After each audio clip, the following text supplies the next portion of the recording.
Don Berwick, who led an organisation called the Institute for Healthcare Improvement in Boston, who I worked for a year and a bit. It's where I got most of my new learning from. When I left Boston to come back to a proper job, he took me for dinner, and his advice was to improve something. Just improve something. And he said I had all this theory and I'd learned all this stuff and I knew the language, but I hadn't actually ever done anything. It was slightly harsh, but it wasn't an unreasonable request. And that's terrific advice. It's terrific advice for the leaders of this agenda, I think, and for the people who you're trying to teach and imbibe with this new philosophy. Because people will come if stuff starts to improve, because it turns out that people aren't used to success. People aren't used to the numbers going in the right direction, or the communities being engaged, or the teachers and the prison officers waking up to the fact they're empowered and they can make the change. So I don't think I can give you any advice about how to engage, because I think you've done that. The trick to turn that engagement into action is about actually improving something. That would be my only advice. It seems to me that he's talking at some level about visioning what society might look like. So 8 years ago, we chose as a country to eradicate healthcare-associated infection.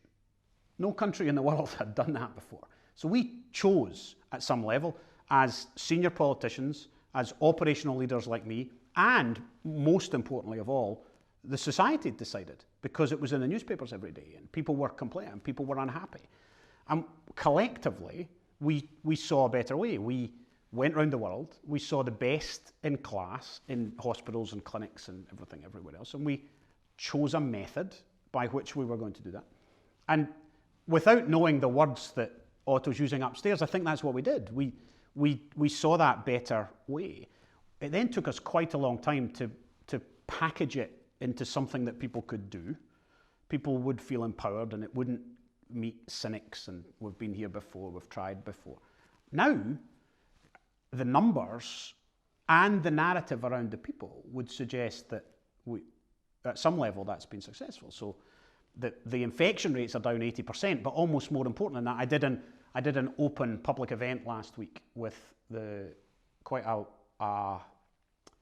how would we say, lively public event one evening last week in Glasgow with the Cabinet Secretary for Health, and we talked about what is on people's minds, just the public, about the health service. Not a single mention of infection.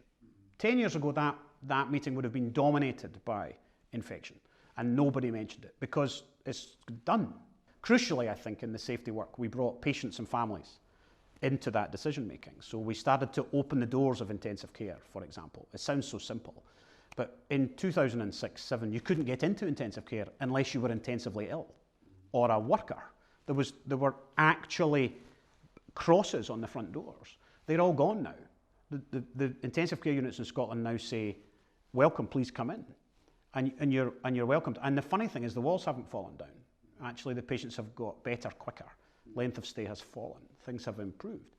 And that opening up to the community, be they about their intensively sick relative or building a road or changing a school or building a prison, it seems to me to be one of the things we've learned. To have parallel tracks of change is not going to help us, to have competing theories. And it doesn't feel like that to me today, and that's why I came to try and learn to see how it fitted and how it blended.